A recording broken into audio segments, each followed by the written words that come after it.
Okay, 3-point perspective. Now, when we're drawing in perspective, it's always important to remember that visualization that we're going to be doing. So in 3-point perspective, we can either visualize that we are a bird looking down on the scene, or maybe we're in an airplane. So we're going to be doing that view from above looking down. I'm going to show you that one first. Or we can visualize that we're an ant on the ground looking up. So I'll demo that one in a separate video. So it's important to kind of keep that visualization in mind as we proceed with our drawing. So you can see I've already started with my horizon line. That's always the first step in a perspective drawing. 3-point perspective, as you might have guessed, has 3 vanishing points. So I'm going to draw the typical 2 vanishing points that I would put at each end of my horizon line, just as if this were 2-point perspective. But as you might have guessed, 3-point has 3 vanishing points. So the third vanishing point, I'm actually going to put here at the bottom of my paper, okay? So it's important to remember that where I would have normally had a vertical line to draw the corner of my building in 2-point perspective, with 3-point perspective, I'm going to have to make that an orthogonal line, and it has to connect to this vanishing point here. So to begin, we are just going to start with a point. That point's going to represent the top corner of our building. So to do the first building, I'm going to place it slightly below my horizon line, and it should be generally in the center, maybe not dead center over your vanishing point. Shift it to the left or to the right just a little bit so you can start to see that illusion happening. So that point represents the top corner of my building, and I'm going to take that point and connect to all 3 vanishing points. I am going to draw lightly because I will have to do some erasing, and that will make it easier later on. And again, instead of drawing a vertical line, it is an orthogonal line.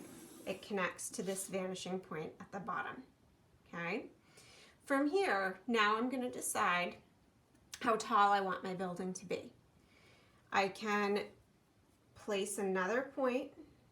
Let's see, let's have the building go down to there, okay? So this will represent kind of where the bottom of the building meets the sidewalk or the road or the ground. So again, I'm going to take that point and connect to both the left and the right vanishing point.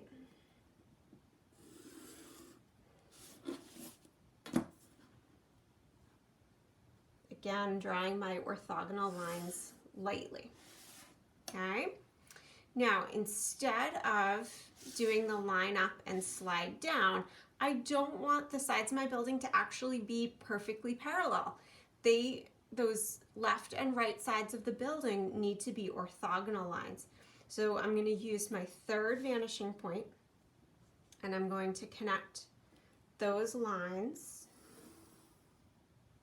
to the top and bottom. I could draw the entire thing in, but I'm only going to have to erase in a moment. So to make my erasing job a little easier, I'm just going to draw that orthogonal between the other 2 orthogonals that I already have going on. So now I'm going to take a second and erase the extra orthogonal lines that I no longer need. Again, you see why we draw lightly. It's much easier to erase light lines than to erase really heavily drawn lines.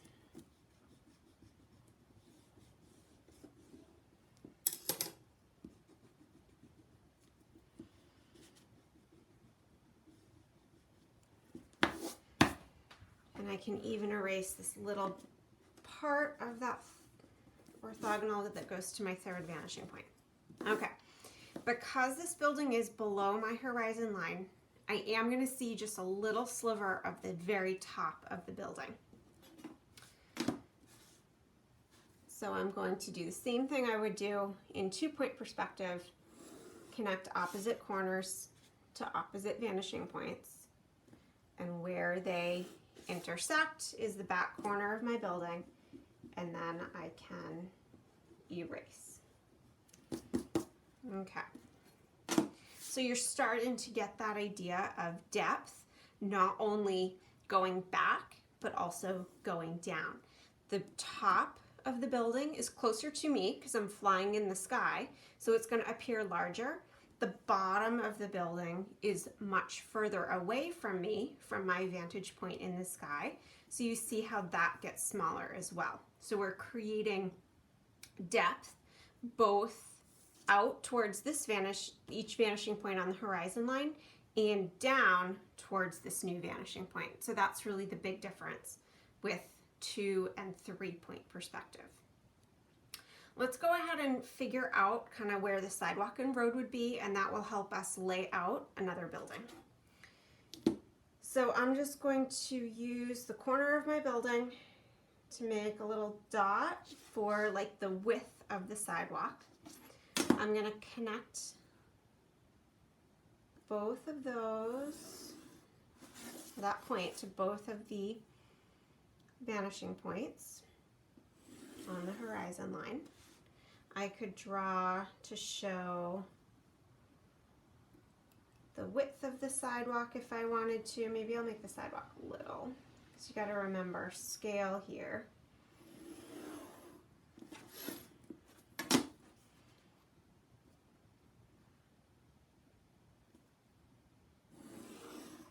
Like that. So there's kind of an idea of a sidewalk, and I can go back in later and add the grids on the sidewalk using the opposite vanishing points. You'll also have to remember to make them wider where they're closer to you, and they're going to start getting smaller as they recede.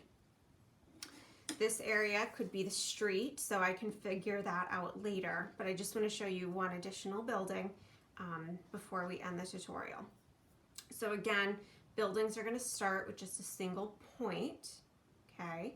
So that's going to represent the corner of the building.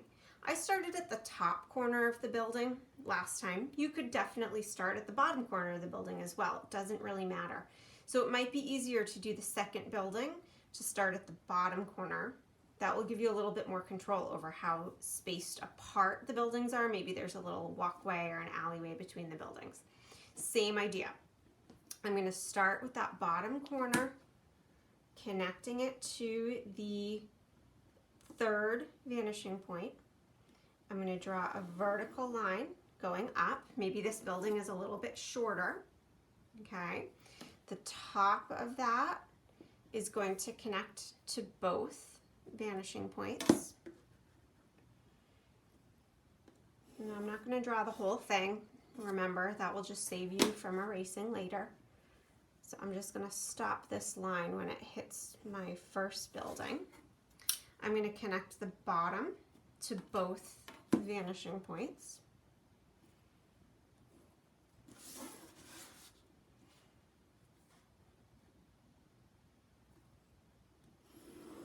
And then again, instead of doing that step where we would line up and slide down, these are not going to be parallel, remember, because we're trying to show that idea of depth. So it's an orthogonal line this time that connects to the third vanishing point. Okay, I'll still do a bit of erasing,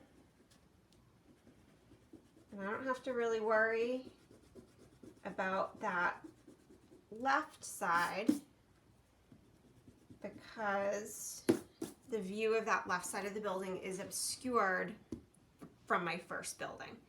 But what I do need to do is the back corner of that building.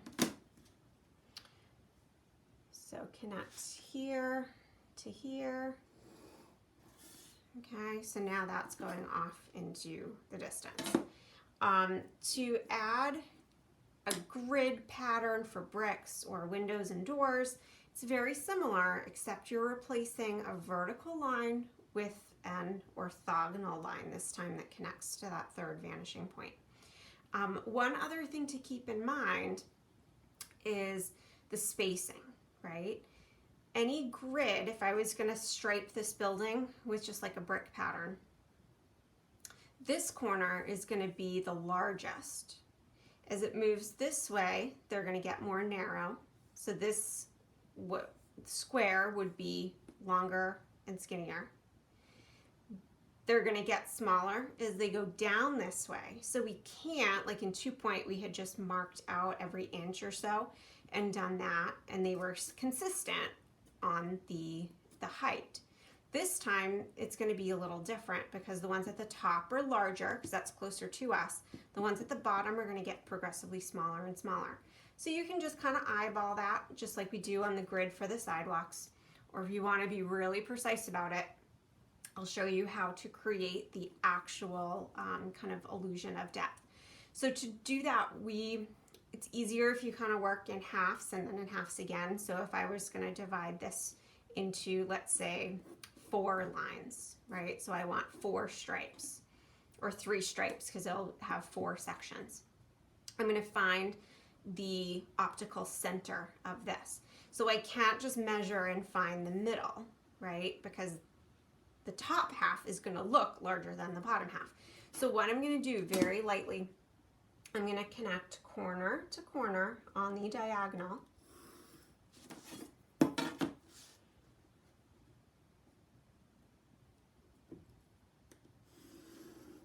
Just like that. So where these intersect is actually the center of the building, even though it doesn't look like it, right? It's that illusion that we're trying to create. So I could take that center point and I could do my horizontal stripe, connecting it to that vanishing point. Okay. I could also use that lined up with my 3rd vanishing point to create the vertical center. Okay, so at that point, I can erase. Actually, I can leave this for now because what I can do with that is use that diagonal if I wanted to divide the top in half again.